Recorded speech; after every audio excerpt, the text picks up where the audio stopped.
ঘূর্ণিঝড় নিমালের প্রভাবে রাজধানী সহ বিভিন্ন জেলায় ভোর থেকে বৃষ্টি হচ্ছে। দমকা হাওয়া সহ বৃষ্টি থাকতে পারে আগামীকাল পর্যন্ত। ভারী বৃষ্টির কারণে রাজধানীর অনেক নিচু এলাকা ডুবে যায়।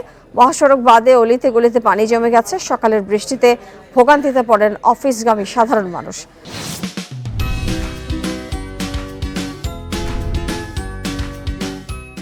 স্কুল কলেজের শিক্ষার্থীরা, তাদের সাথে ভোগান্তিতে পড়েন অভিভাবকরাও। বৃষ্টির কারণে সকাল থেকেই রাস্তায় গণপরিবহন কম, সড়কে জলাবদ্ধতার সাথে যানবাহন সংকটে প্রকট হয় ভোগান্তি। এদিকে আবহাওয়া অফিস জানিয়েছে, সিলেট সহ কিছু এলাকায় ভারী বৃষ্টির শঙ্কা রয়েছে। তবে সারা দেশে বৃষ্টির প্রভাবে তাপমাত্রা কিছুটা কমবে বলে জানিয়েছে আবহাওয়া অধিদপ্তর।